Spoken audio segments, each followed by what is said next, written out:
Isang linggo na lang, boboto ng muli ang mga Pilipino ng mga susunod na lider. Kaya naman puspusan. O ilang linggo na lang yan ha. Kaya naman po puspusan ang paghahanda ng COMELEC para sa Bilang Pilipino 2025. Para sa update, magbabalita live mula sa COMELEC, si Mon Gualvez. Mon, anong latest?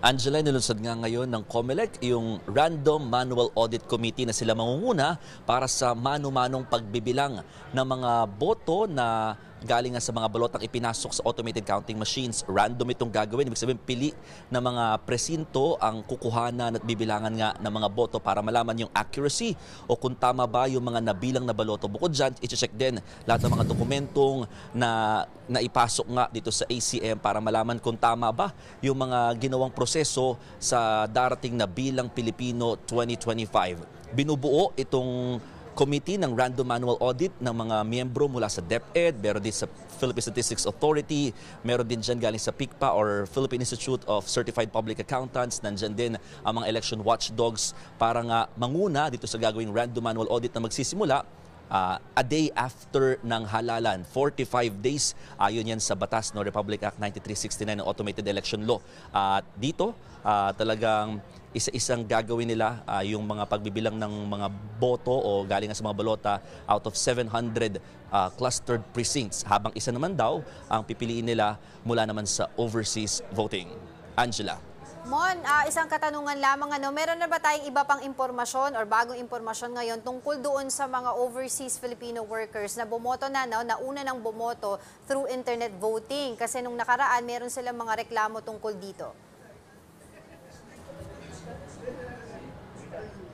Oo, actually, sinasabi at pinapaliwanag ng COMELEC na yung mga nakikita daw at kumakalat sa social media na mga boto na hindi daw tugma at akma dun sa ibinoto nila ng mga overseas Filipinos natin na mga kababayan na lumabas na resulta, ito raw ay mukhang misleading, no? Sabi nga ng COMELEC, dahil yung nakikita doon nila, encrypted ito.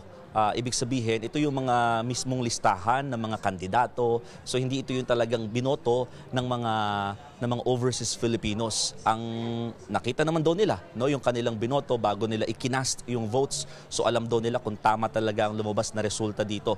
Meron pa rin daw kasi tinatawag na secrecy of votes, kaya hindi talaga pwedeng makita ng kahit sino yung mga lumalabas na resulta ng ibinoto ng isang botante dyan sa overseas. At magtatagal yan hanggang May 12 din ngayong taon. Okay. Angela. Oo, Mon, nitong daang Holy Week, mahigpit nga pinagbawal ng COMELEC yung pangangampanya. Meron ba tayong mga naiulat na lumabag?